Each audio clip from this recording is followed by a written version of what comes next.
السلام علیکم ورحمۃ اللہ وبرکاتہ۔ الحمد للہ رب العالمین والصلاة والسلام علی اشرف الانبیاء والمرسلین وبعد۔ اعوذ باللہ من الشیطان الرجیم، بسم اللہ الرحمن الرحیم۔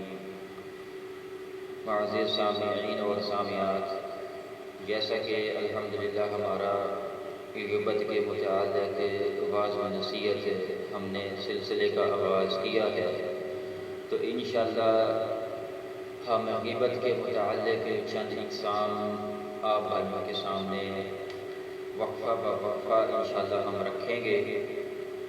اس سے پہلے ہم نے جو بات کو بیان کیا ہے وہ ہے غیبت کیا ہے اور غیبت کے لغوی معنی کیا ہوتے ہیں، اور اسی سے متعلق غیبت کی مذمت ہے، غیبت کی تباہ کاری ہے، اور غیبت کے نقصانات، غیبت کا کفارہ، انشاءاللہ ہم یہ چند اقسام آپ بھائیوں کے سامنے رکھیں گے۔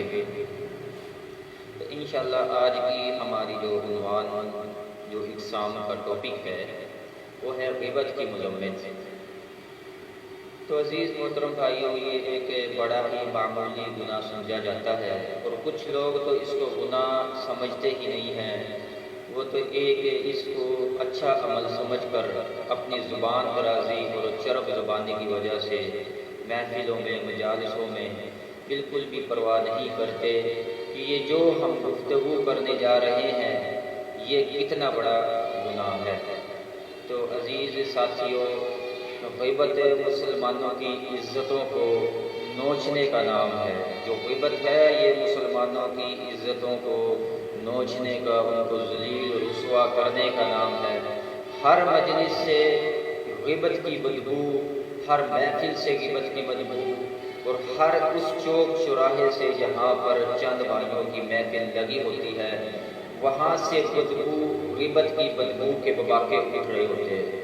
تو عزیز ساتھیوں، غیبت کیا ہے یہ آج جان لینا بہت ضروری ہے۔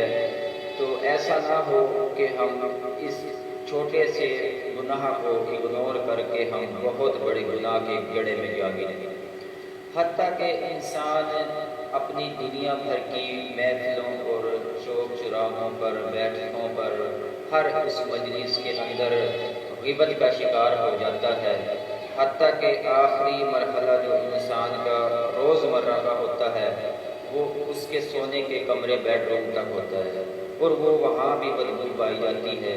جب اس کی زوجہ محترمہ اس کے پاس آتی ہے تو وہ ماشاءاللہ اس کی والدہ سے شروع ہوتی ہے، اس کی بہن ہے، خالہ ہیں، پھوپھی ہے، تمام رشتہ داروں کے متعلق اس کو نصیحت کرتی ہے کہ وہ یہ ہے، فلاں ہے، آج اس نے یہ کیا، وہ کیا۔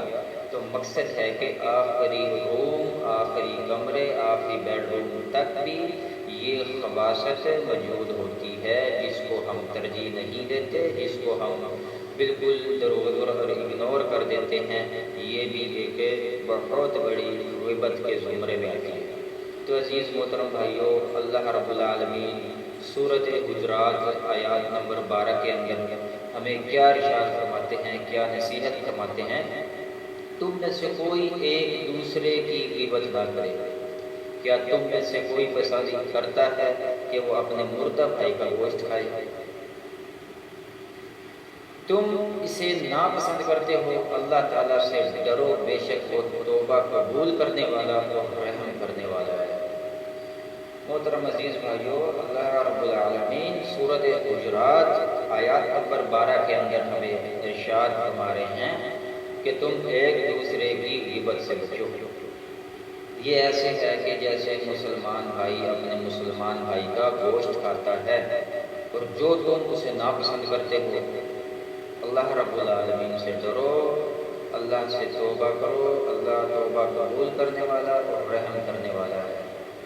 عزیز محترم بھائیوں، اس آیات کے اندر غیبت کرنے والے کو کتے کی تشبیہ دی گئی ہے کہ ایسا جانور ایک واحد کتا ہی ہے جو اپنے بھائی اور اپنے دوست کا گوشت کھاتا ہے۔ باقی آپ دنیا کے اندر دیکھ لیں، تمام حیوانات کے اندر جانوروں کے اندر کہ کوئی ایسا جانور نہیں ہے کہ جو اپنے بھائی یا اپنے دوست احباب کا گوشت وہ کھاتا ہو۔ واحد یہ نسل کتے کی نسل ہے جو اپنے بھائی کا بھی گوشت کھاتا ہے۔ تو مقصد ہے کہ اگر ہم غیبت کے اندر، غیبت کے زمرے میں اگر ہم شمار ہیں تو ہمیں اس سے بچنا چاہیے۔ اللہ رب العالمین یہ بہت بڑا پیغام ہمیں دے رہے ہیں سورۃ حجرات کے اندر کہ ایک دوسرے کی غیبت نہ کرو، اگر تم غیبت کرو گے یہ ایسا ہے کہ تم اپنے مردہ بھائی کا گوشت کھا رہے ہو۔ تو عزیز محترم بھائیوں، ہمیں اپنی اصلاح کرنی چاہیے، یہ چھوٹے سے گناہ کے اوپر ہمیں اپنی اصلاح کرنی چاہیے۔ تو اسی طرح بخاری کے اندر حدیث ہے، نبی صلی اللہ علیہ وسلم نے ارشاد فرمایا، مسلمان وہ ہے جس کی زبان اور ہاتھ سے دوسرے مسلمان محفوظ ہیں، اور مہاجر وہ ہے جس نے نبی اکرم صلی اللہ علیہ وسلم کی منع کردہ چیزوں کو چھوڑ دیا۔ اللہ اکبر۔ تو عزیز میرے محترم بھائیوں، جان لیں اتنا بھی زبان کو نہ کھولیں کہ ہم یہ پرواہ بالکل نہ کریں کہ ہم غیبت کر رہے ہیں، ہمارے ان جملوں اور ان الفاظ کی وجہ سے ہمارے مسلمان بھائی کو تکلیف ہوگی۔ تو جب اس کو یہ پتہ چلے گا تو عزیز ساتھیوں، حقیقت میں یہی غیبت ہے کہ انسان ایسے جملے اپنے بھائی کے بارے میں وہ ادا کرتا ہے، جب اس کو پتہ چلتا ہے تو اس کو ناپسند گزرتے ہیں، تو یہ غیبت ہے۔ اگر وہ حقیقت میں اس کے اندر خامی نہ ہو تو پھر رسول اللہ صلی اللہ علیہ وسلم نے فرمایا کہ پھر اس نے اپنے بھائی کے اوپر بہتان لگایا، اس نے پھر الزام لگایا۔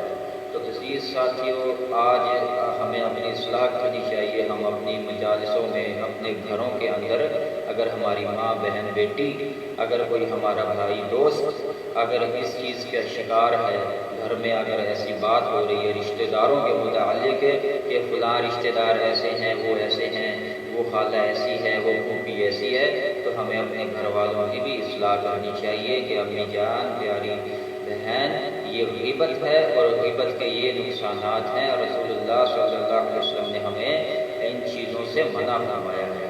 تو انشاءاللہ ہم اللہ سے دعا کریں گے کہ اللہ رب العالمین ہمیں اپنی اصلاح کرنے کی توفیق عطا فرمائے اور اپنے دوسرے بھائیوں کی بھی اصلاح کرنے کی توفیق عطا فرمائے۔ تو انشاءاللہ اللہ سے دعا ہے اللہ ہمیں اس غیبت جیسی بیماری سے بچنے کی توفیق عطا فرمائے۔ وما علینا الا البلاغ المبین۔ السلام علیکم ورحمۃ اللہ وبرکاتہ۔